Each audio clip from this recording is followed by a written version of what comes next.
கம்சன் என்ற பெயருடைய அவரது மகன் இளவரசராக மதுராவை ஆண்டு வந்தார்கள்.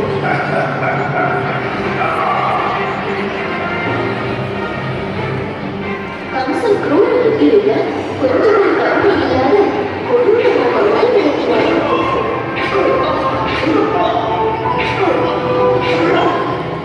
மதுரா நகர மக்கள் எல்லோரும் அவரது கொடூரத்திற்கு அஞ்சு வாழ்ந்து வந்தனர்.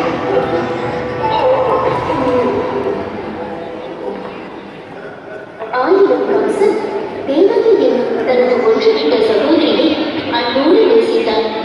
அவள் பணியும் பக்தியும் உள்ள நல்ல பெண்ணாவாள்.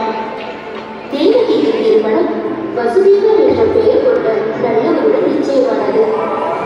திருமணத்துக்கும் கோலாகலமாக நடந்தது. எல்லா சடங்குகளும் சம்பிரதாயங்களும் முடிந்து தேவகியும் வசுதேவரும் தேடி புறப்பட்டனர். சகோதரியை மிகவும் நேசித்த கம்சன் தானே இருவருக்கும் பாதுகாப்பாக தேடி ஓடியபடி சென்றார்.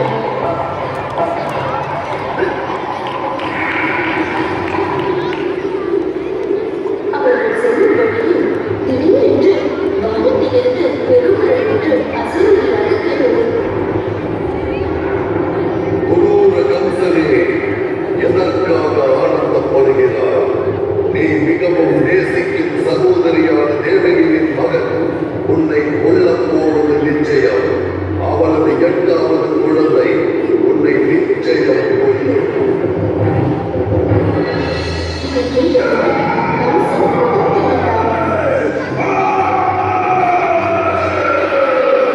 இவளது 8வது குழந்தை பிறக்கும் முன்னரே இவளை கொள்வேன்.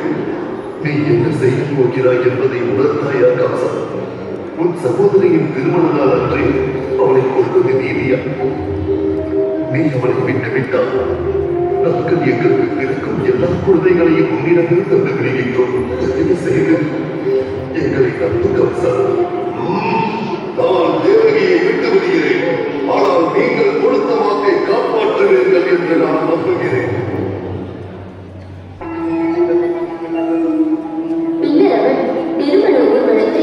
மதுராவை நோக்கி திரும்பி செல்லுமாறு ஆணையிட்டார். மதுராவை சென்றடைந்த உடனே தேவகி வசுதேவர் இருவரையும் சிறையிட்டார்.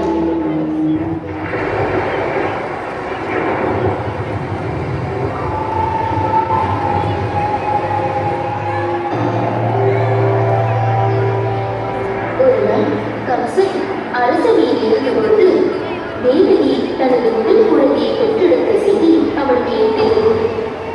உடனே கம்சன் சிறைச்சாலைக்கு விரைந்து சென்றான். கம்சன் தேவகியிடமிருந்து குழந்தையை பறித்து அதை 2 கால்களில் ஒன்றாக பிரித்து தலையில் ஊன்றி அடித்தான். அடுத்த கத்தியிலே குழந்தையின் உயிர் பிரிந்துவிட்டது. இதற்கு பிறகு பிறந்த 5 குழந்தைகளையும் கம்சன் இது போலவே அடித்துக் கொன்று விட்டான். இந்த நேரத்தில் தேவகி 7வது முறையாக கர்ப்பம் தரித்தாள். அவளது 7வது குழந்தை மாயமான முறையில் கோகுலத்தில் வசித்து வந்த வசுதேவரின் மற்றொரு மனைவியான ரோகிணி என்பவளின் கர்ப்பப்பைக்குள் வைக்கப்பட்டது. பின்னாலே இக்குழந்தை பலராமன் என்று அழைத்து பெற்றார். ஆனால் 7வது குழந்தை இறந்திருக்கிறது.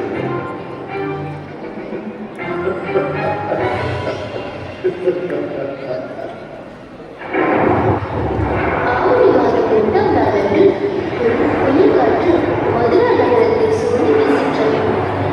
பெரும் கருணையை உண்டவர்களிடையே மழை கொட்டோ கொட்டென்று கொட்டியது.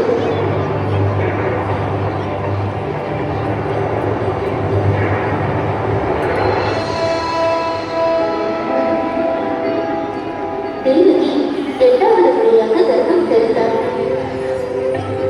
திடீரென மகாவிஷ்ணு அவர்கள் முன் தோன்றி, தேவகி, வசுதேவரே, உங்களது விருப்பத்தை நிறைவேற்ற உங்கள் இருவருக்கும் மகனாக பிறக்கப் போகிறேன். வசுதேவரே, நீங்கள் உடனே இந்த குழந்தையை கோபுரத்தில் நல்ல நிலத்தில் வைத்துவிட்டு அங்கிருக்கும் குழந்தையை இங்கே மாற்றி வையுங்கள். இவ்வாறு ஓடிவிட்டு மகாவிஷ்ணு மறைந்து விட்டார்.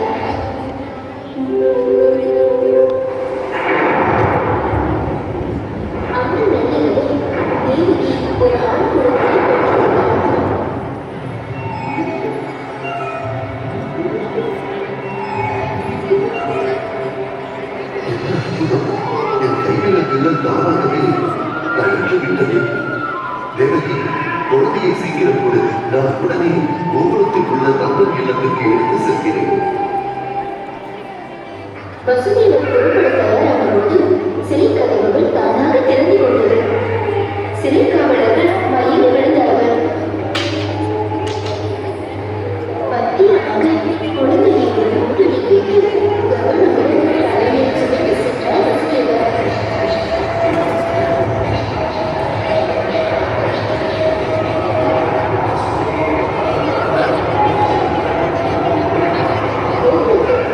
அவர் நடந்து போய் அவரை ஆதிசேஷன் பின்தொடர்ந்தார்.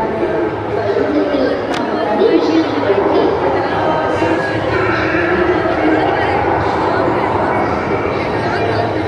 வசுதேவரின் தலையில் இருந்த மூலிகைகள் தனது வடக்கில் இருந்த வழியில் தொடர்ந்து வந்தார். யமுனா நதியின் கரையில் இருந்தார் வசுதேவர்.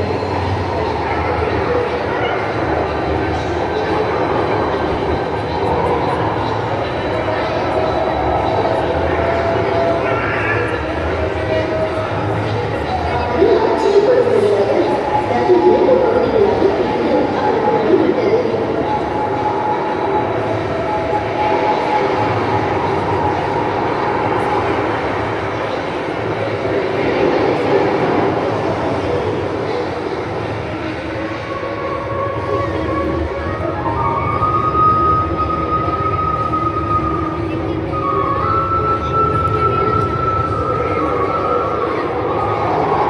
வசுதேவர் கோகுலத்தை அடைந்தபோது நந்தியின் மடியிலே சுமி ஒரு பெண் குழந்தையை பெற்றிருந்தார்.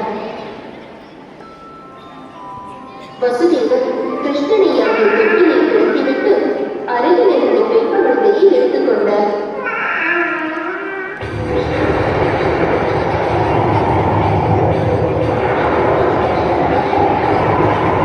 அந்த பெண் குழந்தையை வசுதேவர் சிறைசாலைக்கு கொண்டு சென்றார்.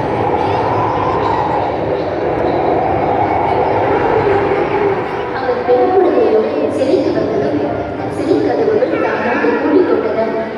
காவலர்கள் எழுந்து கொண்டனர். குழந்தையின் அழுகுரல் அவர்களின் காதுகளை எட்டியது. சிசுவின் அழுகையை கேட்டதும் அரசனுக்கு செய்தியை அறிவித்தனர் காவலர்கள்.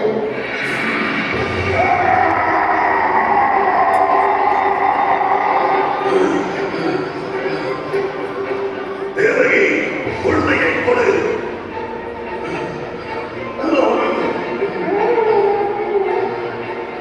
கம்சா, உலகமே நடுங்கும்படியான போர் வீரர் நீ. உன்னை எப்படி இந்த சிறு பெண் குழந்தை கொள்ளும்? வசுதேவரின் வேண்டுகோளை கம்சன் காதில் கேட்டுக்கொள்ளவே இல்லை.